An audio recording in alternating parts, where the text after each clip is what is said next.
If you've seen Star Wars Episode 3 or later seasons of Star Wars The Clone Wars, you may be familiar with the ARC 170. Cool ship, right? It's just an X-Wing with extra seats and more guns, perfect for recreational automata skeet shooting. But hold on a moment. I feel like I've seen this somewhere else. Yeah, it looks like this thing, but what is this? It's a Northrop P-61 Black Widow Night Fighter.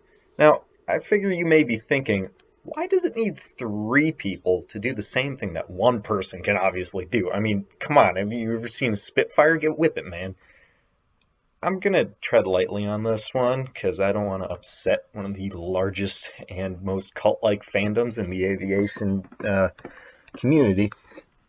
The Spitfire was not really a night fighter, and I'll go through a relatively simplified history of what that actually means. The practice of making dedicated night fighters is almost as old as combat warplanes themselves. The year is 1915, and Germany has begun a bombing campaign with their Zeppelins on London. The British have a small contingent of biplane fighters tasked with home defense, but there's a small problem. The Reich's flying cigars were flying at night, making finding them not a matter of simply looking up, but much more like finding a needle in a haystack. Given that the haystack is pitch black, the needle can move and can shoot at you. Adding to this, if someone did manage to find a Zeppelin, the light show that their machine guns would make would obliterate what little night vision they had. The thinking that led to the first solution to this went more or less along the lines of, I want to keep shooting at these pesky German balloons going bump at night, but I keep getting blinded by how awesome my machine gun muzzle flash is. Why don't I just put the gun where I can't see it? I'm sure nothing will go wrong. Shooting weird ways always looks cool in the movies. Strangely enough, cocking a Lewis gun at 45 degrees upwards where you can't see it and literally taking shots in the dark worked rather well at popping the Kaiser's party favors, driving the Germans to phase out Zeppelins and begin using biplanes as their primary explosive delivery service to harass sleepy Londoners. If you think this is some weird and wacky British sorcery, trust me, this is only the beginning. The second major step in the journey of the night fighter takes place in the late 1930s with the introduction of radar. However, radar was not the first or most obvious solution at the time. Many countries figured that infrared sensors would be the way to go, since engines on planes make quite a bit of heat, so in theory it should be easy enough to spot them against the cold nothingness of the night sky. As it would turn out, many countries figured that their idea sounded good on paper, but proved nearly useless at best in practice. The best example I can find of this is that of a few versions of the Dornier Do 17Z, originally a bomber, which used a large IR spotlight jammed in the nose to try to illuminate targets for the Spanneranlage IR detection system. I know this is a few days late, but I think Germany should get the credit for inventing Rudolph the Red-Nosed Flying Pencil. Yeah, stupid joke, I know. This setup lasted only for a short span of time, as radar quickly showed itself to be the superior technology. Now, back to the British Isles for that radar stuff. In the years leading up to the Second World War, the memories of German night raids were still fresh in many people's memories, including a number of British military planners. Radar was in its infancy, but priority was given to its miniaturization and development after a demonstration of its potential. This was done by mounting a radar set on a test aircraft and successfully detecting the presence of some capital ships of the home fleet in bad weather conditions in the North Sea.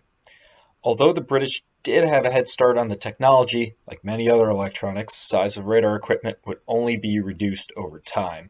This meant that radar could not be readily mounted on small, single-seat fighters like the Spitfire or Hurricane, and instead had to be fitted to converted light bombers and heavy fighters. These early night fighters looked somewhat screwy at best. In order to allow radio waves to be emitted and received unhindered by any other parts of the plane, these aircraft mounted a bulbous, pill-shaped radome on their noses ahead of the propellers. The most prevalent of these planes were the Bristol Blenheim, a light bomber, and later the Bristol Beaufighter and de Havilland Mosquito. Although not as agile as their smaller day fighter counterparts, the ability to carry the heavy radar sets and the ability to loiter for extended periods of time made these aircraft well suited for their role in nighttime bomber interception. Attempts were made in Britain at mounting radar on Hurricanes and other small single-seat planes mid-war, but they were of marginal effectiveness and subsequently made in small numbers until the concept matured around 1944 to 45.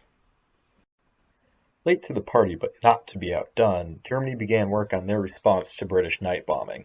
What resulted was less of a pill-shaped bulge and more of a Matratze or Hirschgeweih, directly translating to mattress and stag's antlers, bolted onto the noses of German medium bombers and heavy fighters. At this rate, I'm beginning to think these aircraft were only flown at night, because nobody would want to look at them if they could see more than what the dimly lit night sky would expose. Even their mothers probably couldn't look at them too long. Anyways, some examples of these German ugly ducklings include the aforementioned Do 17, the Dornier Do 217, Messerschmitt Bf 110, and Junkers Ju 88. Although given low priority in the United States, night fighters still saw some development. These were initially P-70s, converted from A-20 Havoc light bombers, similar to the conversions of the British-operated A-20s, known as Bostons in British service. As the U.S. operated daytime bombing campaigns in Europe, the limited number of homegrown night fighters was not much of an issue, but that did not stop Northrop from working on their dedicated night fighter that would become the P-61 Black Widow. This aircraft was fitted with seats for a pilot, gunner, and radar operator, so the P-61 had better ergonomics and division of labor than many of the converted aircraft then in use, although it was not as fast as some of its competitors and showed up rather late to the war. By the time of 1944 and 45, many daytime fighters were being converted into night fighters, as radar could be more easily mounted on smaller airframes.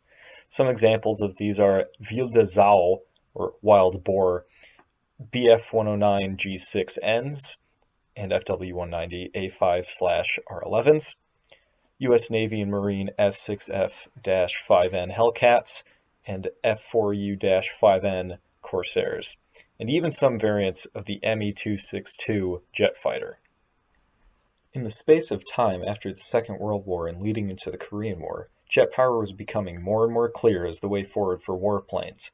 This being said, early jet night fighters, such as the F-3D Skynight of the U.S. Navy and Marines, were still outclassed during the day as they were still rather slow, and the constant improvement in radar technology was, around 1960, beginning to allow for a new breed of plane known as all-weather interceptors or fighters. Some prominent examples from the time include the unique-looking English Electric Lightning and the angular Convair F-106 Delta Dart, both incredibly fast Mach 2 interceptors, made to hunt down the fast bombers that the West feared the USSR would soon send their way. The use of all-weather fighters did not mean, however, that every fighter was capable of night flying. Many were still only equipped for good weather flying, with the F-4 Phantom II marking the end of this trend for the United States around 1963 with its introduction to the USAF. Nowadays, nearly all the aircraft of relevant militaries have all-weather flying capabilities, using many different devices such as GPS, inertial navigation systems, radar altimeters, and others, all interpreted by computers to allow the pilot to see the most relevant information without being overloaded and perform their duties more efficiently. Now, there are a good number of things that I wasn't quite able to get into the video, such as Schlagermusik or jazz slanted music, some other weapon systems that were used in night fighters during the Second World War and after, but if you guys want something a little bit more long-winded, maybe a little bit more centered on a specific aircraft, I would be perfectly willing to try that out, but I figured for the first video, something broad like this with touching over a bunch of different topics was probably a good idea. So if you have any suggestions, any comments like that, please just pop them in the comments below and I will look at them. And until next time, thank you very much for watching.